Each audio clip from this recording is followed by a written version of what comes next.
Welcome back, guys, to another TG podcast. We're here today. It's still international break. Arsenal almost back. But yeah, we're diving into the latest around Arsenal. We're going to be talking Nicolas Pepe contract terminated as he joins this Turkish side on a permanent transfer. We'll talk about Martin Odegaard. Could he sign a new contract with Arsenal? We'll talk about Trossard being unhappy with the amount of game time he's playing. And of course, our upcoming game against Everton at Goodison Park on Sunday.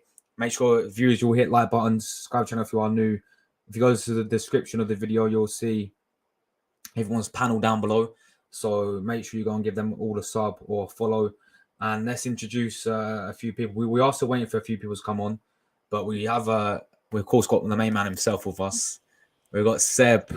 Good evening, mate. How you been keeping through this international break and this nice weather as well in England, isn't it, man? I hope you're keeping well. Yeah, it is very hot weather, but yeah, trying to go about things well. And yeah, I'm happy with Arsenal's start. Of course, the draw against Fulham wasn't very good, but it was great to get a win against United. And yeah, we go into the international break in good shape, and hopefully we can recover well, keep all our players safe and fit, and then go again with Everton next weekend. Yeah, and of course we've got RORY. Welcome back, my bro. How's the international break been as an England fan? Oh, you've got the away shirt. Is that even a question? You've got the away shirt. Oh my God.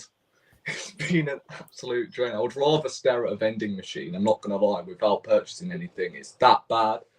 But yeah, I'm good, man. Yes, guys, let's just dive right into it. Now, yeah, as you know, it's international break. We ain't going to talk about England or, any other club because it's Arsenal, yeah. And we're going to start with... I'll start with Nicolas Pepe, I think, because, yes, guys, Nicolas Pepe has had his contract terminated by Arsenal. He has gone to join this Turkish club called Trabzonspor. Probably butchered their name, but they actually won the Turkish league a few years ago. But he goes over there we see players like Zaha join the Turkish league. There's some decent players who play in that league. So I think it's a good move for him. But yeah, his contract terminated. He was, before Declan Rice came in, our club record signing 72 million we paid for Nicolas Pepe. And we're going to talk about this. So we're going to start with Seb, obviously. What was your thoughts on Nicolas Pepe, first of all, leaving? And not only that, getting his contract terminated, bro. I'm going to be honest, I feel very sorry for him because the times when he actually played for Arsenal, and yes, okay, because he cost 72 million, he will go down as a flop and probably one of the worst signings ever, mainly because of the price tag. But if you're actually speaking from a football and playing perspective, I thought he was actually pretty good for us. I didn't think he was all that bad. And he's clearly a player that didn't fit into Mikel Arteta's system, and it was pretty clear that the manager clearly didn't like him. Like, you saw how he acted when he got sent off against Leeds compared to he acts to others when they get sent off. You saw that was a sign. And of course, you can look at the moment against Aston Villa when he gave away that silly foul, and which led Aston Villa to a free kick, which fortunately my man Leno saved for Arsenal to keep the 1-0 win. But you could see Arteta was not happy about that. And also, when Arteta was obviously cross with him when we beat Leeds 2-1, when he was actually through on goal, but he did that flick, which he didn't need to do, which ultimately gave possession away and got Leeds back down the other end for them to potentially equalise later. And those were the signs when you could just see that Mikel Arteta didn't fancy him. But it's not all his fault, because I don't think all that time Arsenal really played to his strengths. You could see there was times when, this was particularly under Unai Emery and some of Mikel Arteta's reign, when he was playing in front of Bellerin, and it was obvious that wasn't working because Bellerin kept getting in his way. But when Pepe was actually moved out to the left, and when Cedric was put behind him, you could see it just made a huge difference. And you actually saw the real Pepe, and you actually saw glimpses of what he could do. Like, he scored some great goals, like that one against Brighton, brilliant. That effort against West Brom, brilliant. He scored some good goals, to be fair, and those free kicks against Victoria, and of course that celebration against Man United, and also when he ended the season very well with I think it was 5 goals from those closing 4 matches. So you could actually see what he could actually do. And there was glimpses of talent, and he was still quite young at the time, so he really did need to be given a chance. And then when we're actually beginning to see it, then he gets pushed aside. And also, when you actually got given a run of games, because he was a player that clearly needed a run of games, you didn't actually see what he could do. And it was just very unfair with how he was treated. And I know he cost 72 million, and that clearly didn't go down well with the club, because the people who sanctioned that deal, Dick Law, Ralstonelli, they're no longer at the club now, and it's pretty clear that they weren't happy about that. And Unai Emery didn't really want him because he wanted Wilfried Zaha, and then the board gave him Pepe. But when you actually got given a chance, we actually saw glimpses of what he could do, and he was definitely playing better than some of the other players who were playing at the time, like Willian. That didn't make any sense. And now that he's gone, and this is a bit like what happened with Tierney, we've left ourselves short in that area. We have. Pepe could have been a good backup. Yeah. Or when Saka needed a rest, was injured, to Saka. It would have been a good idea. But now we haven't actually got one. Well, we've kind of got Reece Nelson that can play on that side. That's good in that side. But apart from that, who do we actually really have that you could actually rely on to deliver most weeks? Because Pepe is a player that could have been relied on most weeks. And he really should have been seriously thought about being given a second chance in this side. He really could have. Because like I've said, when he was given a run of games, and when we actually played to his strengths, well, Bellerin's no longer at the club now. It's now Tommy Ashu and Ben White behind him. And on the other side, it's Zinchenko behind him, and also Tommy Ashu when he plays on that side. So he really should have been given an opportunity to see what he could have done in this system. But the manager clearly had other ideas. So that's how it is. And also to let him go on a free is poor. Because you think about all these players that have gone on a free. Aubameyang, free transfer. Lacazette, free transfer. Ozil, free transfer. Ramsey, free transfer. Wilshere, free transfer. Bellerin, you can also look at free transfer. I'm just Seb, like, are we not learning? Cut you off. But there's clearly an issue, Seb, with us selling players, mate. Because I look at a team like Liverpool. It's appalling. Look at Liverpool. Look how much they sold. Was it Solanke and Jordan Ibe and my God. They got over 30 mil for those players, man. Exactly. I think the last time we got a good bit of money was probably Alex Iwobi when we sold him for 40 mil, wasn't it? Alex Iwobi, yes, that was a good sell. But what's this issue, Seb, with Arsenal selling players, man, and not getting any? We keep putting them on high wages, so no one wants to take them. Like, he didn't really want to go to Saudi because that was our hope of actually getting some money. I mean, in fairness, the Xhaka deal was a good deal as well, 25 million. And so was Balogun, yeah. There have been some, but in general, this is not good enough. But to let him go on a free, to terminate his contract, it just really shows you the desperation of how willing we were to get him out. But could he have actually commanded a good fee, a decent fee? Yes. Was he good enough to play for Arsenal in this system, especially if there's injuries and in these cup games? Yes. So that is what's disappointing. But the manager better get this right. But people are now moaning about Kai Havertz, and I don't want to turn this into an affair about Havertz because I'm more than willing to give him time, like I said in the other podcasts. But why is it that we're not showing the same energy to him when there's been other flops in the league that have been way more expensive? Look at Anthony. Even Pogba, you can say, because he went on a free when Man United paid 90 million. Sancho, another one. Yeah, Sancho, another one. Mudryk. So it does show you that these things do happen. Sorry, by the way, we're just hoovering outside of our rooms. No worries at all, man. No worries. But yeah, that isn't good, and I wish Pepe all the very best. I think he was badly treated, but because if you actually looked at his numbers, they're actually pretty good and better than most people in this league and at this club at the time. But I think it's just the price tag said that was. It was 100. Oh, it was 110% the price tag and the wages, 110%. And the club clearly weren't happy about that. And this is why I said earlier, why those people that have sanctioned the deal are no longer here. Yeah.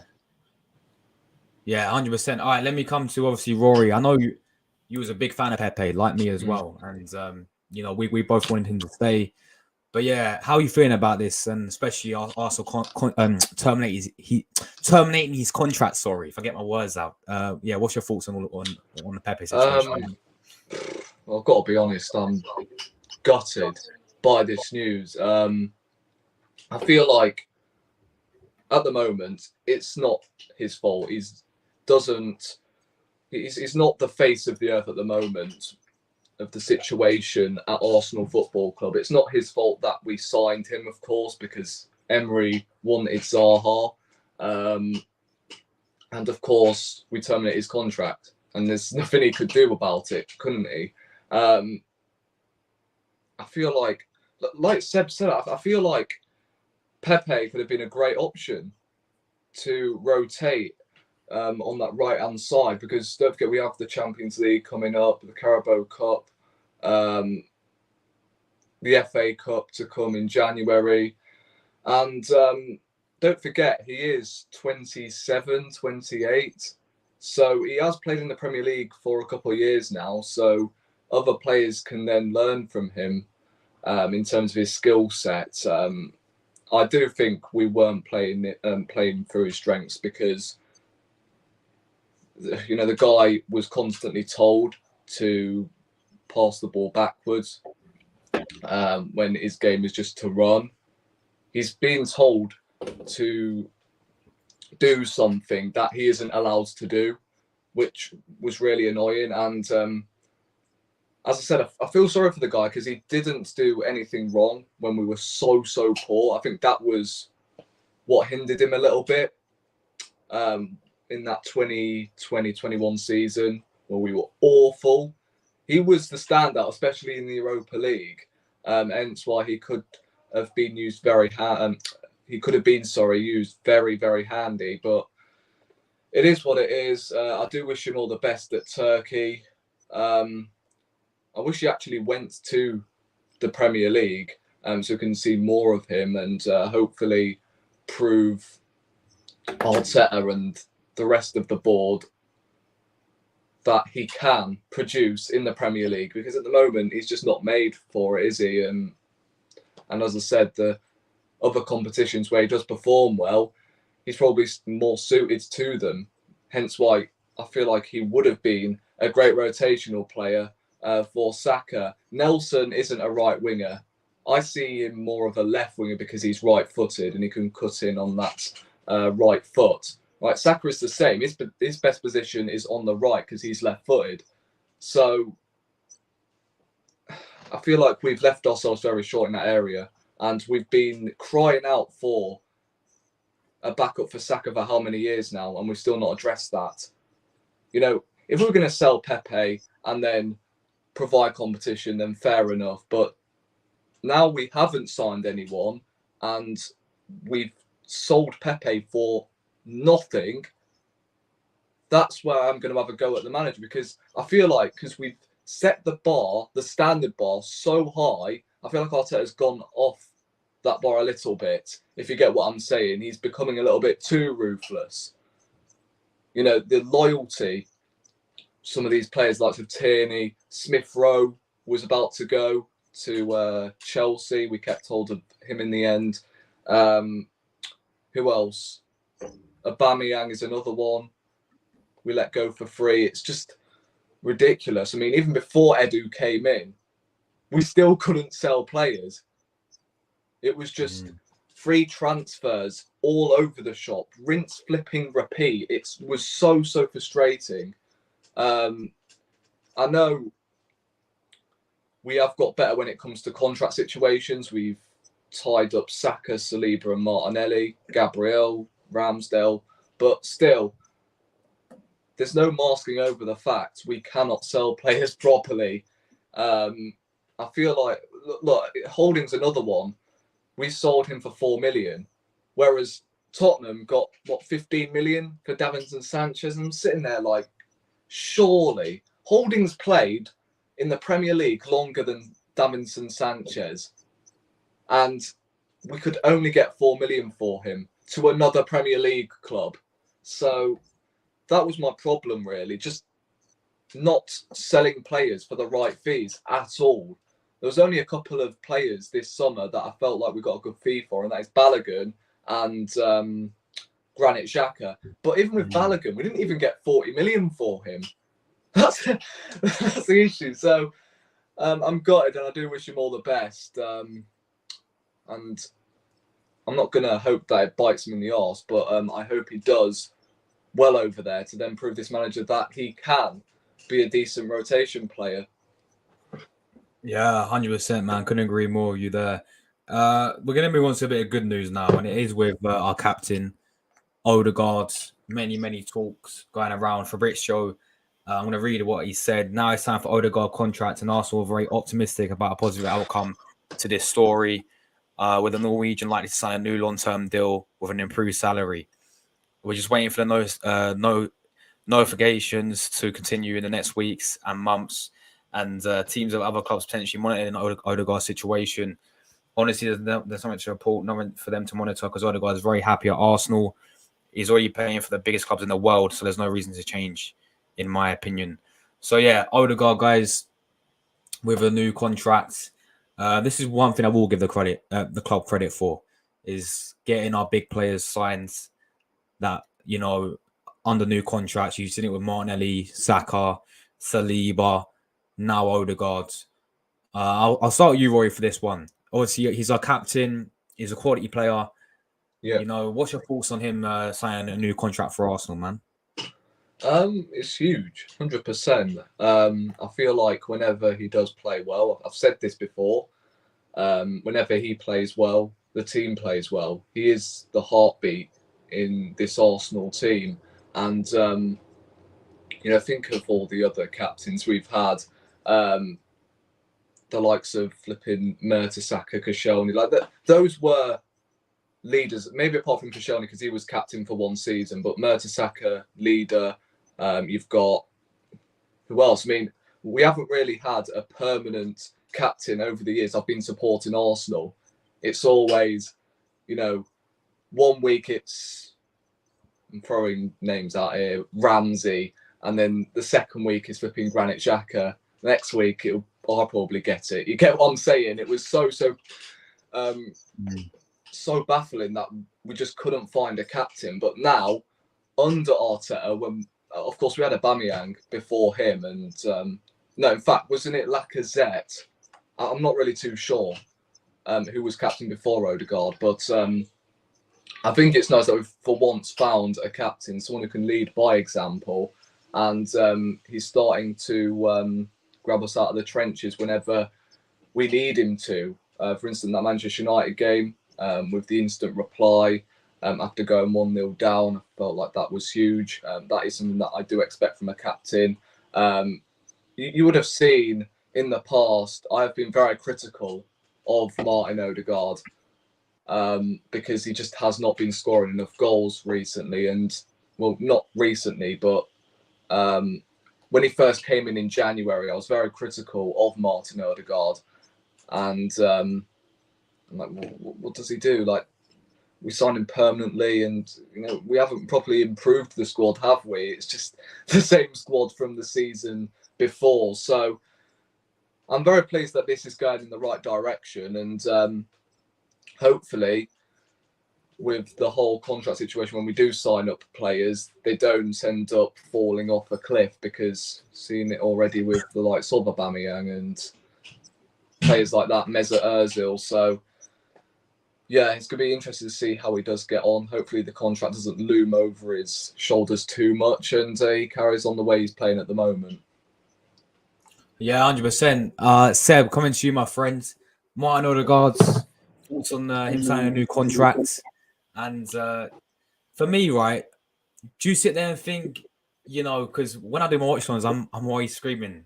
And I know he goes to a lot of the games, but I'm always screaming for him to shoot more. Are you in the same boat of that? Do you think he needs to shoot more when he's in dangerous positions? But yeah, what's your whole thoughts on this situation, man? Yeah, I think it's excellent news. Of course, it's great that we're now starting to tie down our prize assets to new contracts. Well, before that was becoming a problem, but now we're starting to do that because he's obviously following on the footsteps from Saka, Saliba, Martinelli. Now him and Ben White are going to be next, which is all good. This is what we need. This is what we've always wanted to do. Make sure we do keep our star players. So when the big clubs do come in for them, and they have to pay like a king's ransom to do that. And Odegaard is good that he's happy at the club. And yeah, I really do think he is a good leader. I just think he knows what it means to play for the club, and he's clearly happy that he's been given this opportunity because he didn't quite get it at Real Madrid, but now he's actually been given this opportunity to show that he can do. Now, in terms of what you said about could he be doing more? Does he need to shoot more? Does he need to come up with more goals? Yes, I would say so. I can't argue with his numbers last season because he scored 15, which is the most since Cesc Fabregas did it in 2010. So that is also good to hear. And he fully deserved his nomination for being in Team of the Year, which is very good because apart from De Bruyne, there isn't any other better centre midfield in the league than him. I really do believe. Man United fans will say Bruno Fernandes said. We've heard it before. You know what their fans are like. Let's not even go there with that again because I can go in all day in them. But coming back to the main man.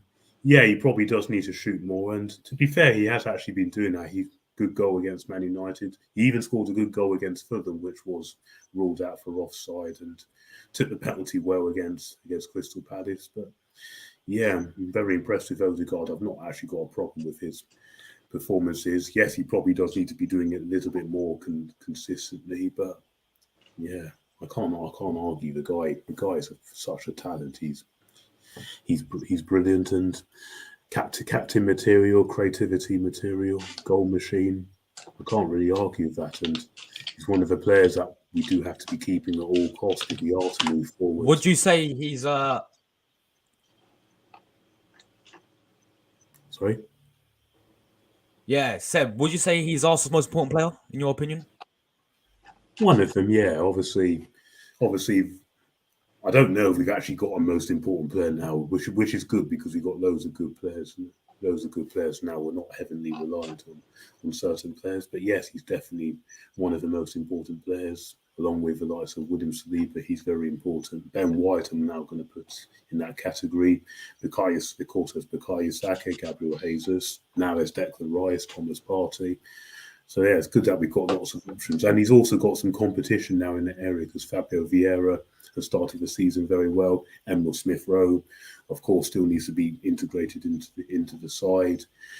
So yeah, it's good now that he's got competition, and I think that he knows that now. So maybe this is helping him to push on more, and hopefully we're going to see that with some other players going forward. Yeah, I agree, man. Definitely. Big up to Odegaard, of course. All right, next topic, we'll talk about Trossard because there's been many reports coming out that he's unhappy with the amount of game time he's receiving at the moment. You got players like Havertz in front of him. You clearly see Fabio Vieira as well as favoured over this guy. But yeah, look, with obviously on the win, you got Martinelli there already.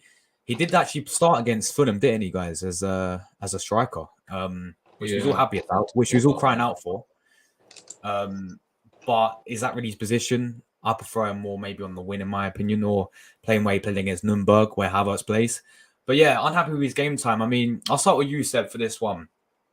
Firstly, your thoughts on Trossard? You know, has he got a right to feel this way? And also, if he gets to a stage in January, do you think he's going to want to leave if he doesn't get the right amount of game time?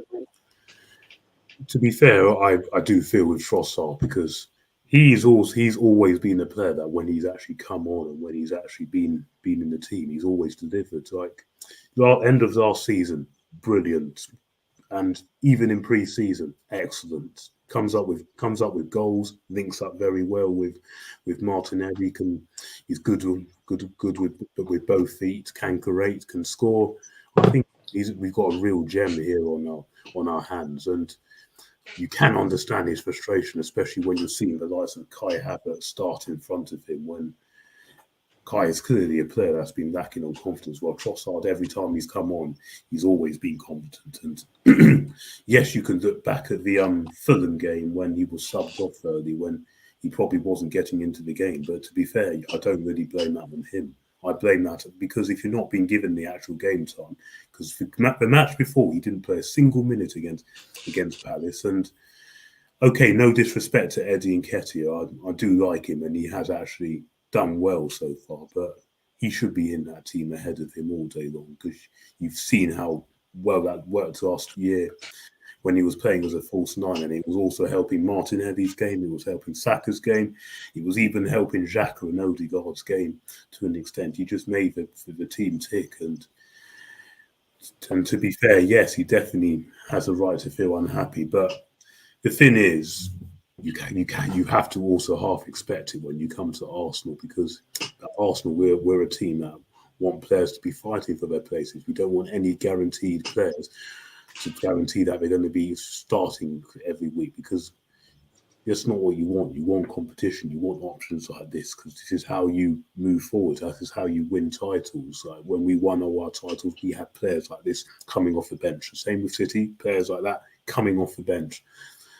And we've seen it, and with all those other clubs that have won titles. So, yeah, but he will get his chances. He does also know that there's going to be a lot more games, because when we're in the Champions League, we're going to need all our star players for that. And in these cup games, especially the one we've got coming up in a few weeks away at Brentford, that's a tough game. So we're going to need to go very strong for that. We can't be resting too many players or putting out a second team for that. Otherwise, we will get knocked out of that. And this is not the season where we should be putting our eggs in one basket or all these bigger fish to fry nonsense. We can't do that this season. And Trossard is going to be a very important player to all this, and he's already proved when he's come in that of what he can do. And in terms of wanting to go in January, no, I don't feel that.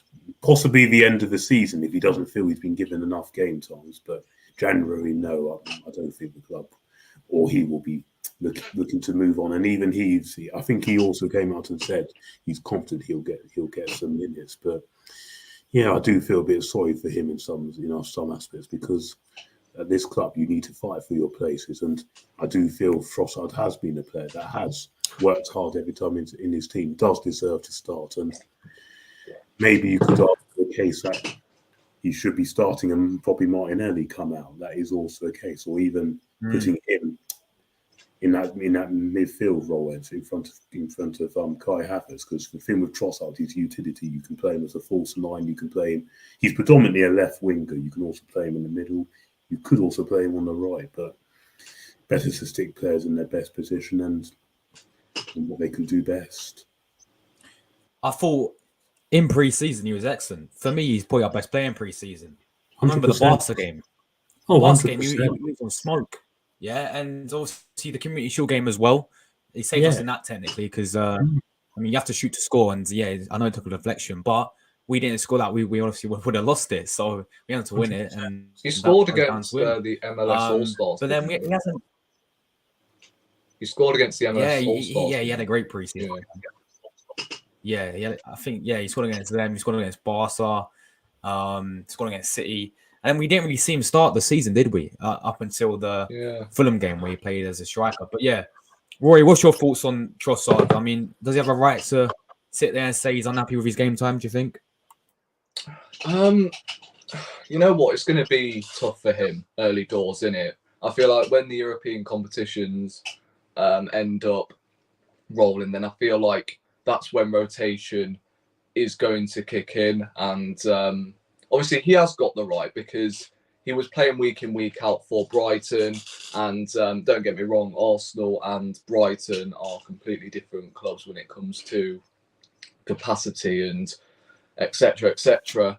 But I feel like because he has made an impact every time he has either come off the bench or he started a game, he bagged like 10 plus assists last season since he came in January, which is brilliant for him. It's nice that we've actually been smart with this transfer for once, after, of course, the whole Mudryk saga. And then, of course, we went for Trossard, who is 70 mil cheaper. And he has hit the ground running. We needed someone like that in January. And again, I do feel sorry for him that he has come into this Arsenal team and he's only been a rotational player at best. And I've noticed whenever we do go down to 10 men, he's not used. And obviously that's nothing the manager can do, and it's nothing that Trossard could do about that. I feel like at the moment, Arteta needs to rotate the squad more in all competitions, including the Premier League, to maintain a degree of harmony in the team. And yes, truth be told, Trossard is good enough to start ahead of all of our wingers. But for me, frequent squad rotation is the only way to keep them happy, or else we are going to end up losing players like him, which will be gutting, because he's been brilliant since he's come to Arsenal. And don't forget, he had this beef with Brighton before he came to Arsenal. I'm not really too sure what happened. Maybe it was just because he was too good for Brighton and he needed a move away, because, of course, he was linked with Tottenham before he joined Arsenal. So, again, I do feel sorry for him. I feel like he's not really played in the correct position. I just don't feel like he should be playing as the false nine. That's not his game. He should be on the left-hand side, predominantly where Martinelli plays. So I hope he does get more minutes, especially in all competitions. If he doesn't play in the Carabao Cup, FA Cup, etc., then there's serious questions that have to be asked, because Trossard is one of the guys that ends up coming off the bench, whether we're winning or losing. He always seems to make an appearance off the bench to grab another goal to maybe see the game up. I don't know. But yeah, Trossard, look, I really do hope he does get some more playing time. Of course, he was playing as a number 8 in pre-season and he looked really good. So maybe he's an option for Arsenal at the weekend against Everton. I don't know.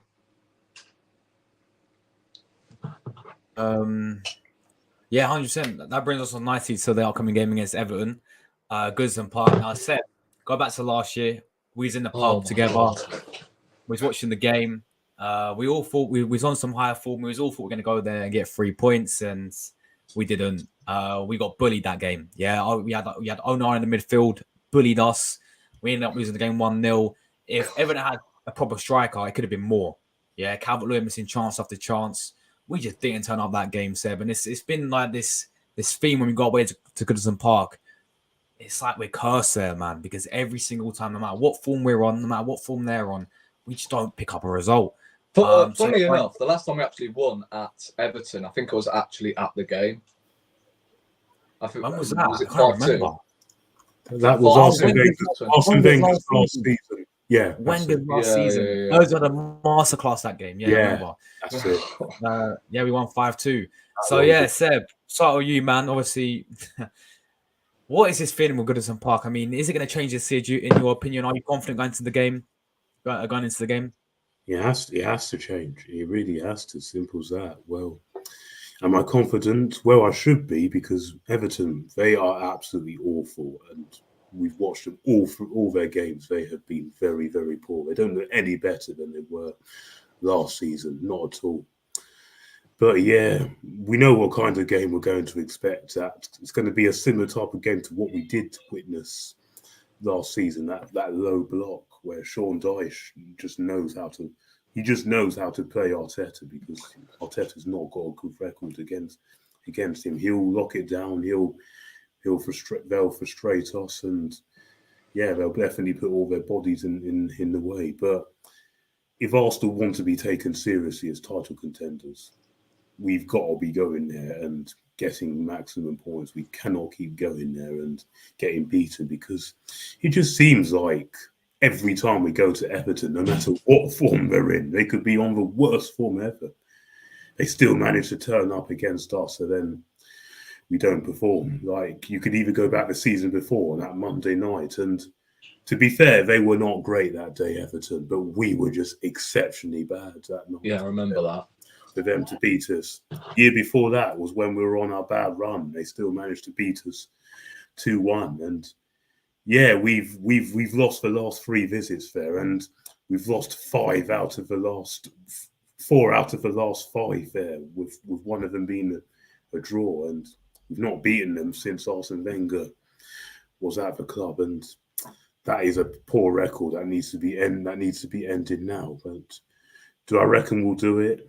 Yeah, well, you've always got to go there expecting to win, but these players just need to turn it on, because let's be perfectly honest, we've been far from convincing so far this season. We've not been that great, because Fulham was a reality check, and even against Man United, it was a great win, but in most of that games, let's be honest, we were bang average.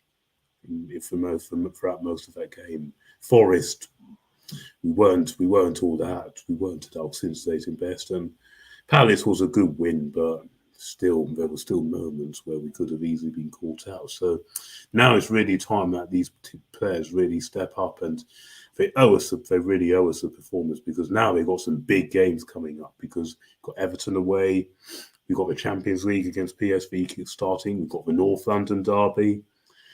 And then in a few weeks' time, we've got City and Chelsea coming up. So this is now really the time to really get a benchmark and get going, especially with the form City are on. They've won all their games, and they've actually been playing well at their scintillating best. So it really is now time to go to Everton and collect 3 points. And let's also have a bit of a performance as well.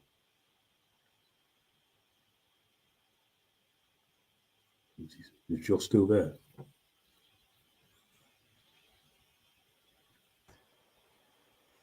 Hello, am I back? Sorry about that, guys. You're there. Yeah, you're there. Yeah, did you hear what I said? Yeah. I was just doing something, so I was listening in the background, Seb. But yeah, let me move to my man Rory. Thoughts on going into this game against Everton at Goodison Park. Obviously, we know how bad they are, but we know what game they're going to give us, similar to what they did last season. Are you confident going into this game? I feel like, because there's no manager bounce this time out. Of course, last season, that was Sean Dyche's first game as Everton manager. So I feel like, because they are incredibly poor, if we go 1-0 up, we win that game, because we all know that the fans will get straight on the players, the manager, etc., etc. And I feel like that's when we will see our fluid best. But I don't know, it's just Everton, innit? You know, Onana, everyone naming him as a baller after his performance against Arsenal, but hardly does anything for the rest of the season. It's just typical, isn't it? So we still have to be wary. I feel like we need to get the team selection right as well. I have no clue who we are going to play and who I would play as well in that game. You could go with a Vieira, you could go with a Havertz due to physicality, or I don't know.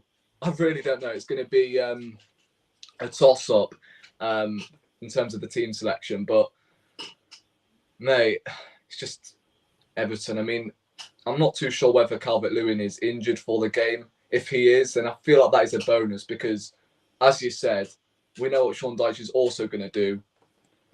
Balls lofted long to Calvert-Lewin and win flick-ons or whatever. So, mate, I feel like this is the perfect game to be convincing and just get over the line. although I would rather us be convincing at home, and then away from home, we're playing ugly, but getting the 3 points. But so far, I mean, I wouldn't say all of our games have been brilliant, but away from home, that's when we tend to keep clean sheets. So at the moment, Everton aren't really proposing a goal threat at the moment. They don't look like scoring. I know they scored 2 at Sheffield United last week, but Sheffield United, and they actually almost lost that game as well. So you should have lost that game. Everton were lucky that game. Yeah. And I feel like, as I said, Everton, because of the form they are on, this is a perfect opportunity to just slash 3 goals in. Because, of course, we've got the North London derby coming up, as well as the Champions League.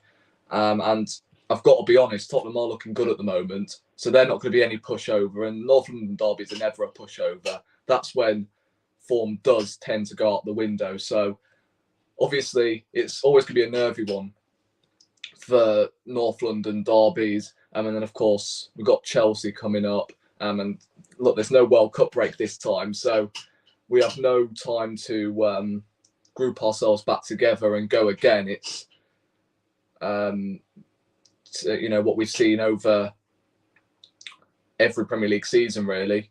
October, November, December, host full of games. And we've got to be on it. And hopefully we do put in a performance on Sunday to let everyone know that we are still around that title race / top 4, because at the moment, because we ain't playing our best, we're sort of receiving a lot of backlash from rival fans because we beat Manchester United.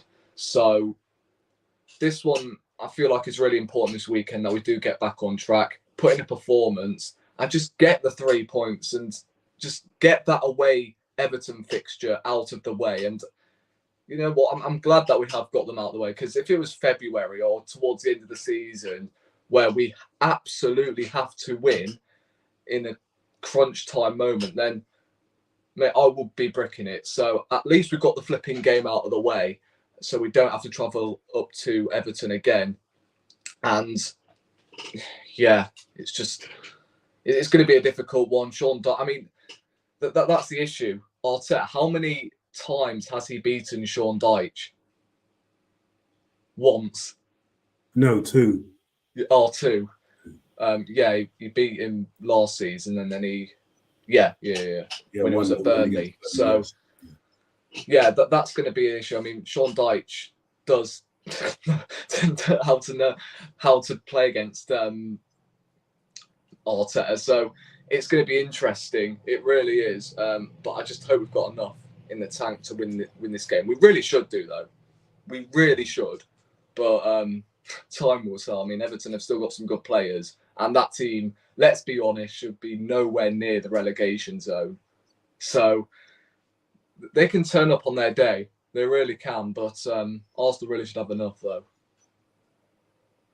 Yeah, 100%. Look, with this game, this game, we know we've got a poor record when it comes away from home against Everton. We know Everton been the best this season in terms of performance-wise. You know, we've sort of been, every single game, we've sort of been hanging on towards the end. We've sort of been on our edge of the seat. So it'd be nice to go there and get a convincing win. Just get the job done, get a few early goals. But I don't see that happening. I think it'll be a really tight game, to be honest. But I'm going to remain confident. I think it's got to change. As Seb said, you know, this record's got to change. We're going to have to start winning at these places away from home.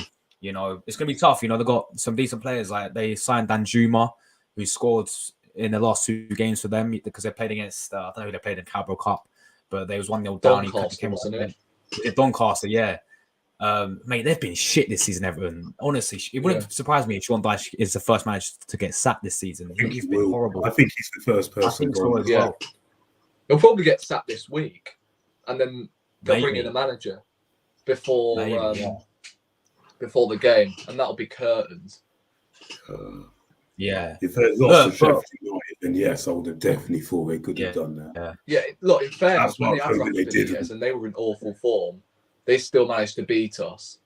And of course, he got sacked 2 weeks later. So, like I said earlier, If you go back to the season before that, they were on awful form and they still beat us. But I didn't think that was down to them being brilliant that day. I think it was down to us being exceptionally poor. But Well, of last course, season, we'll batter them 5-1 though at the end of the season yeah, in the last game. Yeah. see, we don't have any always problem. do, yeah. They're one of these teams we don't have any problem with at the Emirates. But it's Yeah. just when we go to their place, we just one of those grounds we just can't turn up. All right, let's give some quick score prediction for the game then. Seb, score prediction. 3-0. Go on, I'll be bold and I'll say 3-0. I think this will be the game. Confident. Put in a performance. Yes, it has to end at some point. Doesn't end now. I don't know when it will end, but 3-0. No excuses. Rory? I'm going 3-0 as well. To Arsenal. That is, not to Everton. 3-0. Yeah. And I'm going to go with all There's a three lot of goals. 3-0s, man. I'm going to say all 3 goals come in the first half. I'm going to make that bold prediction as well. Do you reckon Havertz will get a Hopefully, goal? man, and then we can relax for once. Yeah. We'll On see this about that. 007. Just do me a favour. We'll see about that. I won't comment. For me, I'm going with a 1-0 to the Arsenal, guys, yeah? We're going to get it done. We're going to scrape it. It's going to be one of those games where we get 3 points and get out of there, as it's been this season. And, yeah, we'll get the job done in the end, I think. It's just like against Everton away from home, it's just something. We can't keep winning games like that, even though, Yeah. yes, it does. No, we it's can't. better to win. We can't. It's better to win games like that than lose, but it can't happen every week because eventually it does catch up with you big time. So you just want to see a performance, really, because I'll be honest, most of this season we have been riding our luck quite a bit. So now let's actually try and see something that what we can actually be excited for. We've got the players to do it, but they've just got to show it now. And the manager also has to earn his money as well.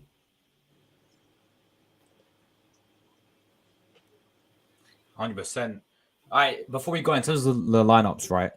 There's going to be a lot of selections which, we could talk about. I think the goalkeeper situation, Ramsdale, Raya could be a good debate. Obviously, Kai Havertz starting could be.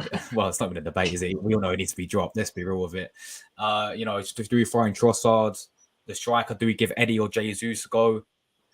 Seb, what would be your ideal lineup going into the game? Right on those points you made, Raya in for Ramsdale. I'm dropping him now. I know people may say, "Oh, you're harsh. Oh, you're crazy," but listen, the fact is, Reyes has been brought in to push Ramsdale. And Ramsdale is a good keeper. This is a good keeper, but I also feel he also lets himself down a lot with his style. Gets the worst out of him at times. And I'm not going to lie, I think that was also partly the reason why we fell away last season, I think, because you just saw with that goal against Southampton and that, because he just needs to just calm down, because the thing with him is that he always feels he has to get involved when you need to let the game come to you. While safe goalkeepers like David Raya, and yes, I'm going to bring back Leno in this. I know I have to move on from this, but I'm going to bring his name back into this because they're the type of keepers that just keep it calm, just keep it steady, and just do what they have to do. And it's usually keepers like that win you leagues. It's keepers like that win you leagues. So, and if it's true about Arteta seriously considering it, and he's been impressed with Raya through training, throw him in, give him a go. And then maybe you can bring Ramsdale back in for the Champions League games. And then for the North London derby, it's Raya. Then for the League Cup games, it's Ramsdale. And then there's going to be opportunities. So use this as much as you can. And yes, if it was Matt Turner in goal, we wouldn't have the same energy. But that's because Matt Turner was a clear number 2. He was never good enough to be number 1 for this club. But now that we've actually got someone in, we need to make the most of it. So Raya's in for me. Back 4, it's got to be a traditional back 4. Ben White, William Saliba, Gabriel, and Zinchenko. Well, obviously Thomas Partey can't play because sadly he's injured again. The midfield. You know what? I was just thinking. Sorry to cut you off. If we would have actually kept Tierney, we could have played him at left back, and then we could have used. Say Partey was going to pick up another injury, we could have gone with a Rice and Zinchenko midfield. 100%. That is the closest to dominance, our most dominating midfield. But saying that, Zinchenko is that extra body in the midfield, hence 100%. why he is so vital whenever he does drag out at left back. So I get why we do play him at left back, but he is more of a midfielder. Let's be real about it. I couldn't agree more with you. You see, Tierney is one of these players which we should never have let go. Leno, another one, never have let go. Pepe, another one, should have been rewarded a second chance. But I guess that's history. We can't go back on that. But those are the three people that have left under Arteta's reign, which I've just been very disappointed with. So there's that. Now back onto the game. Would I make any other changes? Kai Havertz has to come out of the team, and let's now ease him in. Let's not keep putting him in the deep end, because you can tell that he's a player that is lacking with confidence. You can just tell. So I think he should come out of the team. I think with Everton, we need to attack them more. I was into the mind of starting Fabio Vieira, but the thing is, when we've actually done that at times, it's not worked, and that's how we've actually been cut open. Because we tried that quite a few times last season, it just didn't seem to work. So this is why I'm not sure we should start Fabio Vieira with Odegaard in that midfield, because I just don't think that's the right way to do it. But who I would be inclined to start is Smith Rowe. I think it's time for him to get his chance. So I'm putting Smith Rowe in that midfield three with Odegaard and Rice. And then, yes, maybe later in the game you bring on Vieira. But I'm going with Smith Rowe. Front three, Saka, Martinelli, and up front, easy decision, Gabriel Jesus. He's got to be starting. He's got to be starting for me. Yes, we have the debate about Trossard, but bring him off the bench, and then maybe start midweek. But he's going to be given lots of games. So with Trossard, I'm not actually worried about his lack of game time, because I'm confident he'll get games. But I just think he should be starting ahead of Nketiah. That's my only moan towards that. But yeah, that's my team: Raya, White, Saliba, Gabriel, Zinchenko, Rice, Odegaard, Smith Rowe, Saka, Jesus, and Martinelli. Rory, what will be your lineup, mate? All right. Well, I've actually gone bold for this one. I have stuck with Ramsdale in goal. Now, I do want to see Raya at some point. I'm sure he's going to play against Brentford in the Carabao Cup. But the only reason why I'm going to go with Ramsdale is because he does tend to turn up away from home. He's not the same goalkeeper exactly at home. So I would actually stick with Ramsdale in goal.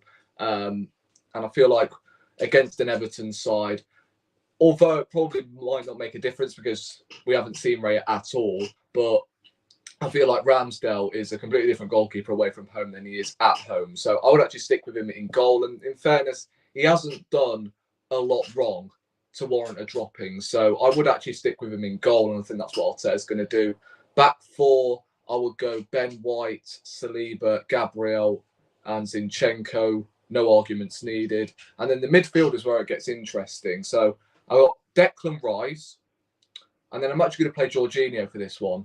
I feel like his passing will be very doable in this game because Everton do play a low block, and at least he can actually flip him past the ball. All right? So I would actually start him. Playing Havertz, where you need quick, intricate passes, triangles, etc., against these sort of opponents, it's just not going to suit a game like this. So I feel like Jorginho in the middle alongside Declan Rice. Yes, it may be a little defensive, but I'll probably push Declan Rice a little further forward and then play Jorginho as the CDM. Of course, spraying balls out left, right, and centre. And then, of course, Odegaard in the cam position. On the right, I've gone for Saka, and then I'm going to go Trossard. I feel like I don't think Martinelli is suited for the low blocks, in my opinion.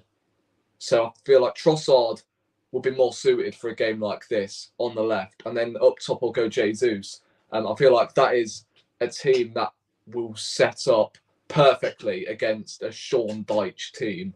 with Jesus, with his footwork and that. Because, of course, we missed him last season. I felt like he was suited for a game like that because, no offence, Everton don't have many quick centre-halves, do they? So I feel like Jesus, when it comes to mobility, unbelievable. So I feel like he should start up top instead of Nketiah. I mean, Nketiah has done really well, but what is he going to do against Tarkowski? The brother's 6'5", and he's just going to get brushed out of the way. So I think Jesus starting would be a huge benefit, and then Trossard on the left. Similar situation to Jesus, really. I feel like, as I said, I feel like he needs some more playing time, and then bring Martinelli off the bench if it's not exactly working.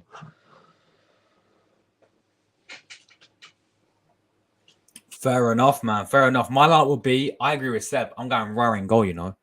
We're going to drop Ramsdale. RORY's going to go in goal for me. Back four, see Ben White right back. Thank God he went back to basics against United, and it actually worked. So, yeah. Ben White back at right back. Of course, Saliba, Gabriel. Apparently, Gabriel picks up an injury against Brazil, but it's something serious, is it? He's just put a life back on. It's not serious because he was in training this morning, and the doctor and the scan said he was absolutely fine. So yeah, obviously Gabriel, Saliba back in there. If you exactly what Rory said, if we would have kept Kieran Tierney, yeah. Now, obviously, I didn't watch England game because I'm an Italian fan, right? But I did see Zinchenko's goal, and I did see a little bit of him in midfield. If we would have kept Tierney, we could play the midfield next to Rice. I think that could have been pretty decent. Yeah, we would have played to Tierney's strengths as well. Exactly, because he's not a midfielder. Yeah, exactly. So Zinchenko will go left back, of course. In the midfield, Declan Rice. And who'd you put alongside Declan Rice? Obviously, Partey's injured. Jorginho. I'm going Jorginho. I'm going to go Jorginho. Did he make his debut against Everton last season? I think he did, didn't he? Yeah, he came on. We instantly conceded. Oh, we only conceded straight away. Yeah. From the corner. Yeah, Jorginho and Rice. I'll go with Odegaard. Front three would be Saka. I agree with Rory. I'll go Trossard instead of Martinelli. I think Trossard suits this game better than Martinelli does. Up front, yeah. Considering what Rory said about Tarkowski, I'm going to change my mind. I was initially going to go with Eddie Nketiah, yeah? Guys, click this one out because I never praised Eddie Nketiah, apparently. I was going to go with Eddie Nketiah up front, but no. I'm going to go Jesus. Gabriel Jesus is going to go up front for me. So that's the lineup, guys. I'm going 1-0 to the Arsenal. The other two, they're very confident. They're going both 3-0. So that's how we get. That's how we score goals. In fact, we'll probably end up seeing Raya as an inverted right back. We'll probably end up seeing Raya as an inverted right back. It definitely won't surprise me. It really wouldn't. Ramsdale in goal, Raya at right back, Ben White as a centre back alongside Saliba, and then Zinchenko as a left back or Kivior. It genuinely won't surprise me. But it's something he would do at home if you ask me. Anything else you guys want to touch on that we've missed, or have we covered everything? England. Southgate out. Come on. Oh my days. As soon as I saw that team lineup, that is a sackable offence. Straight away. I switched off my TV instantly. Right. That brother Maguire was marking his own teammate for that Zinchenko goal. Did you see that? I'm like, why does he keep getting picked every single week? It doesn't. And Southgate's centre backs on the bench. Exactly. He's played more games for England than he has for Man United. Wait, hold on. So let me just get myself straight here. Tomori is on the bench. Lewis Dunk. Ben White is sat at home. Yes. Mark Gahey as well. Mark Gahey was starting, wasn't he? Was it? Oh yeah, he was. Yeah, he was starting. And then Jordan Henderson. Fucking hell. Why? I thought you guys are getting Pep Guardiola soon. Listen, there's no chance that's happening. No, you know what with your manager, right? You've sacked Mancini after winning a European trophy, for God's sake. Exactly. Yeah. Right? And one thing with Spalletti, he's called up players who are on form. All right, Bastoni never got a look in. Tonali never got a look in. Right, they both got called up. Yes, I know you didn't win your game. Was it Macedonia? Yeah, we drew with them. Yeah, right. Tonali and Bastoni got called up. Right, Ben White has been frozen out of that team since the World Cup. In fact, I feel like Southgate should have left after that Euros final. 100%. But even if the FA sack him now, they're going to end up appointing another yes man. Yes, definitely. So, Yeah, the FA are clueless. Oh, They're clueless. And we've got Scotland on Wednesday. Yes. We didn't even beat them last time. No, we didn't. It was 0-0. Oh, my days. I mean, Kieran Tierney actually put in a masterclass in that game. So, fair play. But... oh, dearie me. We're going to waste these great generation set of players. We are going to waste it if we do not start acting. I'm just saying. Off Bellingham as well. Exactly. And Pickford is still our number one. No. And how is that still possible? No. I mean, take him for experience, but... Oh, yeah, take him. But Ramsdale and Pope should both be ahead of him. That ain't I'll even take Johnston or Dean Henderson over him. Yeah, possibly. Look. Oh, I mean, in fairness... It doesn't make sense. What's he doing? In fairness, that Zinchenko goal against Ukraine hopefully is an example of what we are going to see on Sunday. If Pickford was in goal and Zinchenko scored. Oh, yeah. Yeah, so...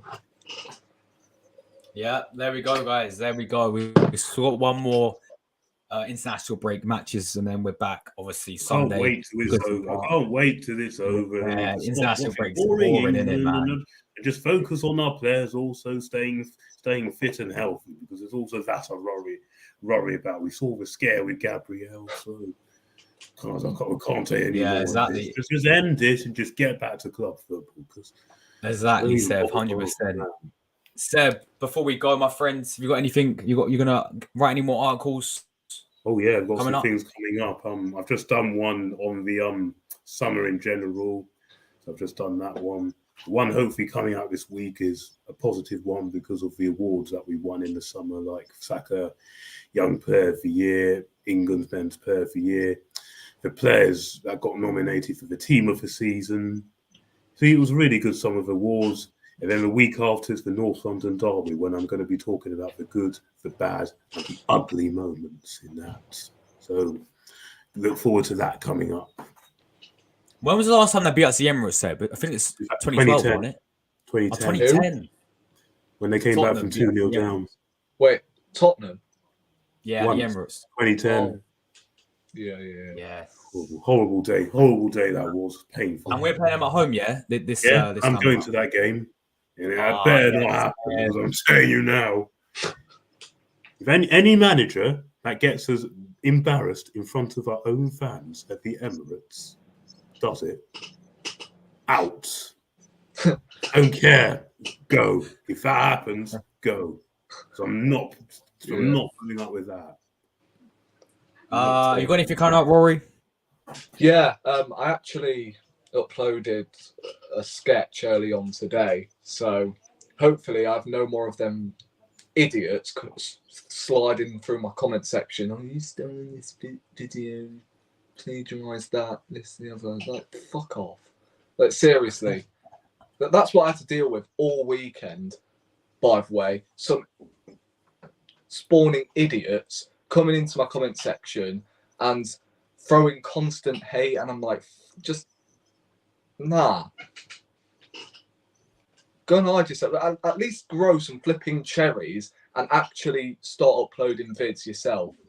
Exactly, bro. You sell them, man. Exactly.